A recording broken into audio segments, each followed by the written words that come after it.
अस्सलाम वालेकुम। आज हमारा फर्स्ट चैप्टर का लास्ट टॉपिक है ई कैट की तैयारी के लिए जो हम स्टार्ट कर रहे थे। इससे नेक्स्ट जो लेक्चर होगा उसमें हम देखेंगे कि किस किस टाइप के एमसीक्यूज बन सकती हैं। तो फर्स्ट जो है polar form of complex number. हम देखेंगे कि कॉम्प्लेक्स नंबर की फॉर्म क्या होती है। अब सिंपल सी चीज़ हम देखते हैं कि हमारे पास कोई भी कॉम्प्लेक्स नंबर है जिसको मैंने इस पॉइंट के ऊपर शो किया है। लास्ट लेक्चर में हमने देखा था कि कॉम्प्लेक्स प्लेन यानी कि कॉम्प्लेक्स नंबर के ऊपर किस तरह से हम शो किए जा सकते हैं नंबर। तो ये हमारे पास एक पॉइंट है, फर्ज करते हैं हमारे पास एक्स और वाई यानी कि एक्स प्लस अयोटा वाई ये पॉइंट शो किया गया है इस कॉम्प्लेक्स प्लेन के ऊपर। तो अगर मैं ओरिजिन से एक लाइन ड्रा करूं यहाँ पर, जो कि हमारे पास इस पॉइंट को एक नाम दे देते हैं। ये हमारे पास एम पॉइंट है, ये हमारे पास एन। इस पॉइंट को हम एन नाम दे देते हैं जो कि हमने कॉम्प्लेक्स नंबर को शो किया है।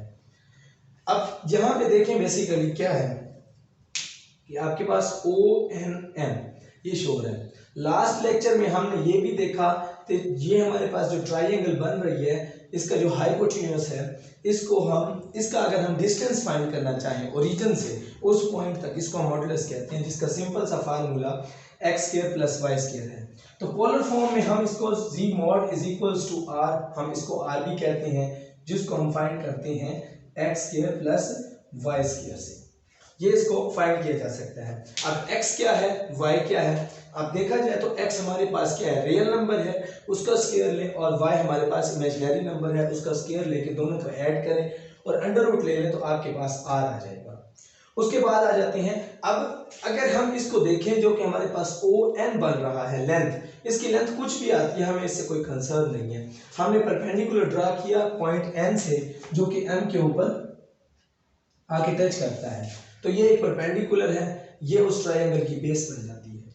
तो अगर हम परपेंडिकुलर, अब देखें दो चीज़ें होती हैं जब भी हम कोई भी प्लेन में पॉइंट ड्रा करते हैं या उसके दो कंपोनेंट्स होते हैं, एक एक्स कंपोनेंट और वाई कंपोनेंट। अब एक्स की कितनी वैल्यू है, वाई की कितनी वैल्यू है, तो सिंपल हम चले जाते हैं पाइथागोरस थ्योरम को यूज करने के लिए। तो अगर हम ये देखें कि हमारे पास ये क्या है, ये परपेंडिकुलर है, ये हाइपोटेन्यूज है।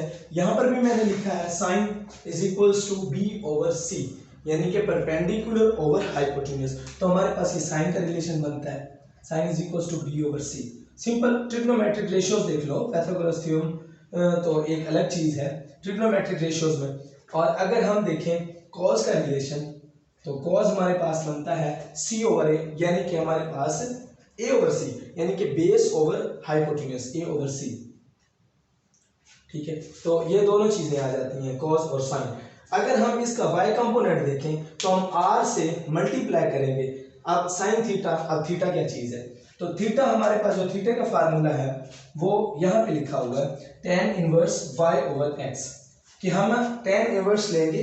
हमारे पास अगर हमने थीटा फाइंड करना है tan inverse y over x, physics के चैप्टर नंबर 2 में जैसे वेक्टर एडिशन में हम देख रहे होते हैं, तो वहां पर हम दो वेक्टर्स को ऐड करते हैं। सिंपल हमारे पास क्या होता है कि एक वेक्टर है, ये दूसरा वेक्टर है, और हम इन दोनों वेक्टर्स को ऐड करते हैं, वहां पे हम एंगल फाइंड करते हैं।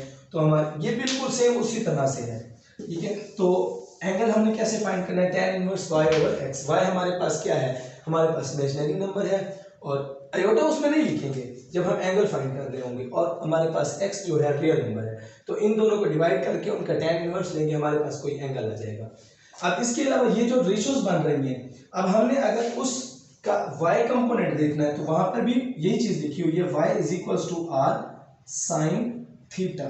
तो थीटा क्या है, थीटा हम इधर से फाइंड करते हैं, उसका हम साइन ले लेंगे, और r का जो हमने फार्मूला है वो x square plus y square है। और इसी तरह से अगर हम उसका x कंपोनेंट देखें, x कंपोनेंट में हमारे पास cos आ रहा है, और cos में मैंने आपको बताया कि हम बेस और हाइपोटेन्यूज का रिलेशन यूज कर रहे होते हैं। तो y is equals to r cos theta, और इसी तरह से हम थीटा उसी सेम फार्मूले से यूज करेंगे।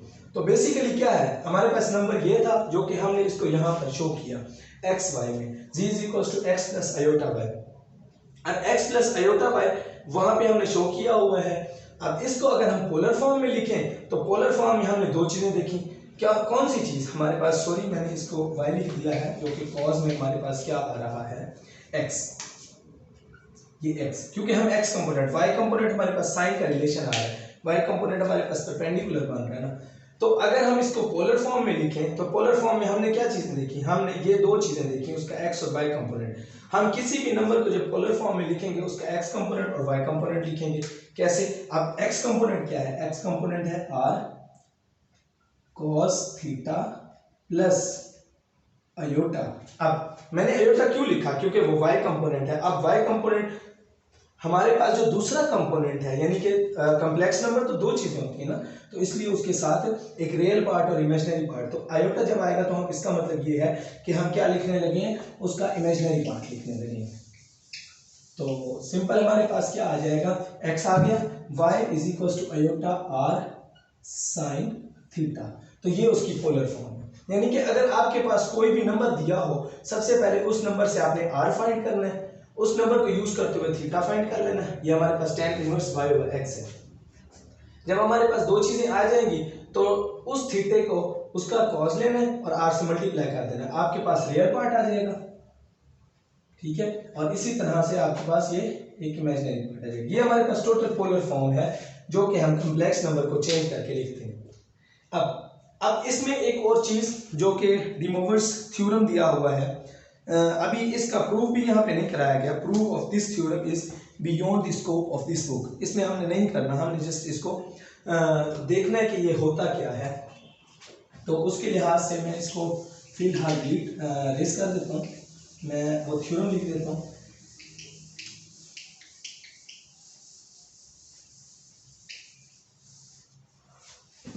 ये हमारे पास थ्योरम है,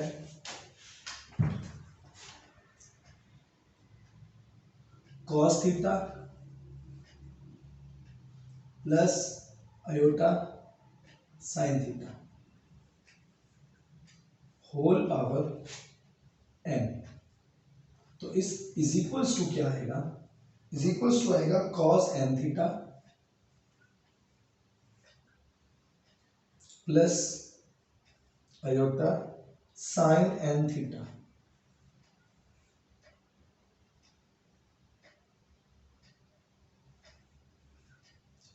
ये साइन n एक साइन का है और एक n जो हमारे पास पावर है वो उसका है।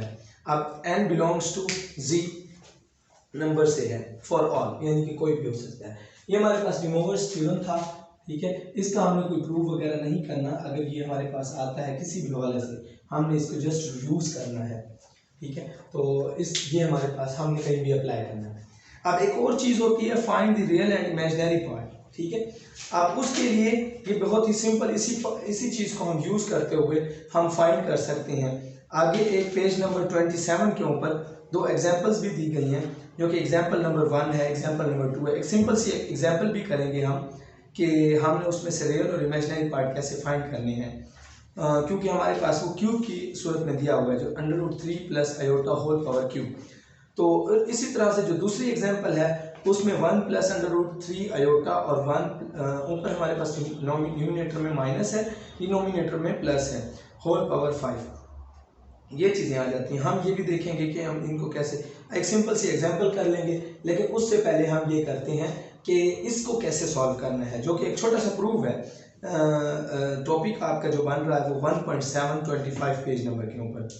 तो इसमें ये चीज़ दी हुई है कि n हमारे पास प्लस माइनस कुछ भी हो सकता है, प्लस माइनस 1 2 3, ठीक है, और फॉर ऑल। तो इसके अलावा हमारे पास जो x है, जो हमने अभी यूज़ किया, r cos थीटा और r y theta is equal to sine theta is equal to y, यानी कि r sine theta is equal to y।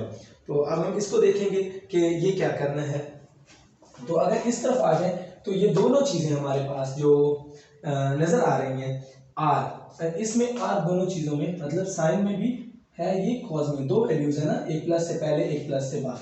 अब इसमें क्या है, अगर मैं r कॉमन ले लूँ तो r कॉमन लेने के बाद r की पावर में n चला जाएगा, क्योंकि वो कॉमन आ गया, क्योंकि हमारे पास ये r आता है यहाँ पर r होल पावर n, क्योंकि अगर r कॉमन लिया तो वो कॉमन के साथ आपके पास ये भी आ जाएगा। यहाँ पे हमारे पास बचेगा cos theta plus iota sine theta. ठीक है, अब देखें होल पावर n इसकी रहेगी, एक आप r हमारे पास चला गया, तो अब क्या बन गया, r पावर n इस तरह से cos theta plus iota sine theta whole power n।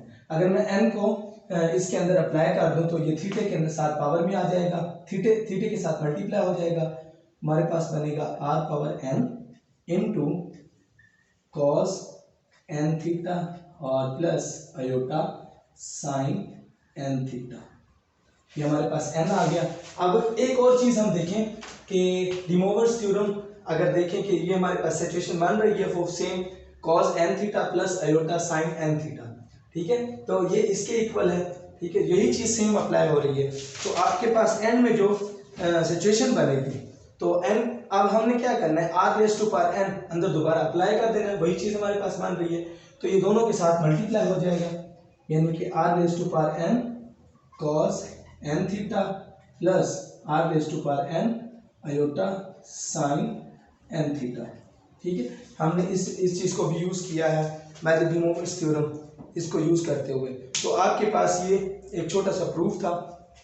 अब अगर हम ये देखें, जो कि मैंने आपको बताया एग्जाम्पल है, हम इसी चीज़ को यूज़ करते हुए अब r कैसे फाइंड करना है, x square plus y square whole under root की फार्मूले से, और इसी तरह से थीटा कैसे फाइंड करना है, टेन इनवर्स वाले फार्मूले से, तो हमारे पास ये इसका आंसर आएगा। तो सिंपल सी एक एग्जाम्पल है वो कर लेते हैं, बहुत ही आसान, क्योंकि सब कुछ तो दिया हुआ है, सिर्फ पुट करना है, आर की वैल्यू पुट करनी है, थीटा की वैल्यू पुट करनी है, थीटा हमने टेन इनवर्स वाले फार्मूले से फाइंड कर लेना है। और इसी तरह से अभी फिलहाल मेरे पास कैलकुलेटर अवेलेबल नहीं है, तो हम कोई खुद से भी क्वेश्चन ले सकते थे, तो अभी हम यही लेते हैं, क्योंकि इसकी हमारे पास टेन इनवर्स की वैल्यू भी गिवन है, ठीक है।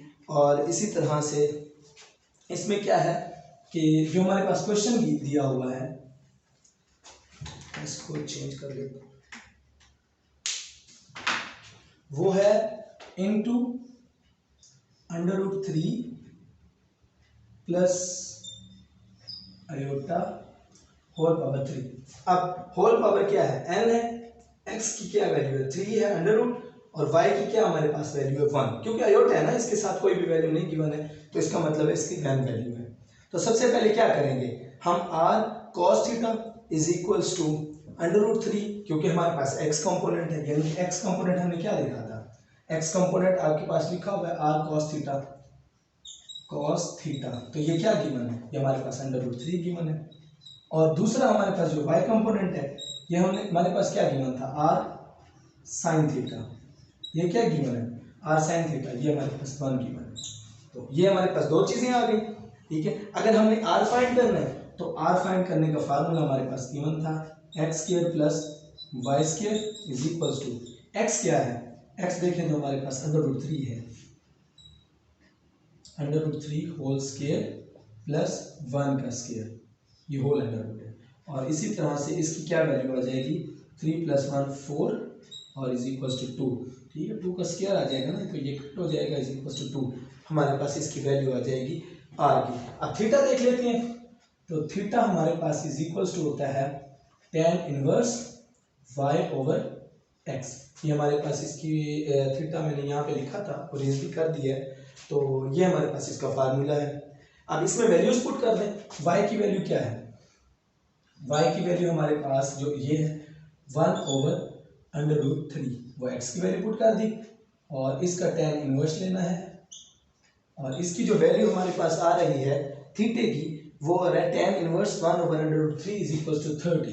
तो ये कैलकुलेटर ना होने की वजह से हम इसी की सेम वैल्यू यूज़ कर रहे हैं, इसलिए तो हमने ये क्वेश्चन यूज स्टार्ट किया, ठीक है। अब r की वैल्यू आ गई, अब 2 हमारे पास आई वैल्यू, तो हम इस सारे को रेस करके इसकी वैल्यू जस्ट 2 लिख लेते हैं, और इसी तरह से थीटा की वैल्यू क्या आई 30 डिग्री, ठीक है, ये आपके पास आंसर डिग्री में आएगा। दो चीजें आ गई। अब और क्या फाइंड करना है हमने, अब हमने इसको पुट कर देना है। आपके पास क्या था, आपके पास था r cos theta plus iota r sin theta whole power n, तो होल पावर n आपके पास फार्मूला होल पावर n 3 है, ठीक है। तो ये आ गया r, क्योंकि पहले x का लिखना है ना, x cos theta plus iota r sin theta whole power n। अब इसमें पुट कर देते हैं। अब पुट करने के बाद उम्मीद करता हूँ आपको नज़र आ रहा होगा। तो ये आ जाएगा, आर की वैल्यू 2 है, कॉस 30 प्लस अयोटा साइन, ये 2 अयोटा आएगा क्योंकि 2 मल्टीप्लाई हो रहा है ना, साइन 30 होल पावर 3। तो ये अब सॉल्व करने के बाद हमारे पास cos 90 0 हो जाता है और sin 90 1 हो जाता है, तो ये 0 हो जाएगा। अब अगर हम r को बाहर कॉमन ले लेते हैं, क्योंकि हमने इसमें भी किया था ना, ये हम इसको कॉमन ले लेते हैं तो ये n की पावर में आ जाएगा। तो इट मीन्स कि हमारे पास कुछ इस तरह से बन जाएगा। r को अगर कॉमन ले लें तो 2 है ना, r 2 raise to power 3 into cos 30 हमारे पास प्लस और दूसरा आ जाएगा अयोटा साइन 30। 3 है, 3 जब हम अप्लाई करेंगे एंगल में तो हमारे पास 90 बन जाएगा, 2 रेज़ टू पावर 3, तो cos 90 प्लस अयोटा साइन 90। अब cos 90 0 होता है, ये 0 हो जाएगा और ये 1 होता है, 1 अयोटा हो जाएगा। तो 2 रेज़ टू पावर 3 हमारे पास 0 प्लस अयोटा, क्योंकि वो 1 हो जाता है तो आपके पास ये वैल्यू आ गई। अगर आप 2 रेज़ टू पावर 3 को मल्टीप्लाई करते हैं अंदर तो हमारे पास क्या आ जाएगा, वो आ जाएगा 0 प्लस 8 अयोटा। तो इसका रियल पार्ट क्या है, रियल पार्ट 0 है, इमेजिनरी पार्ट 8 है। ये एक सिंपल सी बहुत ही सिंपल सवाल था। हमने देखा कि हम किस तरह से पोलर फॉर्म में चेंज करते हैं या उसका रियल और इमेजिनरी पार्ट फाइंड करते हैं। तो सिंपल सी एग्जांपल थी, लेकिन ई कैट में किस तरह से क्वेश्चंस आते हैं, घुमा फिरा के आए होंगे। डिनोमिनेटर में भी अयोटा की वैल्यू होगी, हम उसका फिर कॉन्जुगेट लेंगे, मल्टीप्लाई वगैरह करके उसको सिंपल स्टैंडर्ड फॉर्म में लाएंगे, x प्लस अयोटा वाई की फॉर्म में, फिर हम उससे यूज़ करते हुए हम किसी भी फॉर्म में चेंज कर सकते हैं। तो ये एक छोटा सा टॉपिक था जिसको हमने कंप्लीट किया। इसमें फर्दर एग्जांपल्स वगैरह क्वेश्चंस वगैरह दिए हुए हैं, प्रैक्टिस के लिए कर सकते हैं। अगर आपको कोई ना आए तो हम आपको ज़रूर गाइड करेंगे। एक्सरसाइज के क्वेश्चन बेसिकली इसलिए नहीं कर रहे क्योंकि एक्सरसाइज के करने की ज़रूरत ही नहीं है, क्योंकि हमने तो टेस्ट की तैयारी करनी है। बेसिकली कॉन्सेप्ट के ऊपर फोकस रखना है कि फार्मूले वगैरह क्या हैं और किस तरह से हम किसी भी फॉर्म को किसी दूसरी फॉर्म में चेंज कर सकते हैं। इसके अलावा हम जो नेक्स्ट लेक्चर होगा उसमें हम डिस्कस करेंगे, कोशिश करूँगा 2 लेक्चर्स ही बने MCQs के ई कैट में, किस तरह से MCQs चैप्टर नंबर 1 से आ सकते हैं और कौन कौन से आ सकते हैं, किस तरह से MCQs बन सकते हैं। Thank you very much.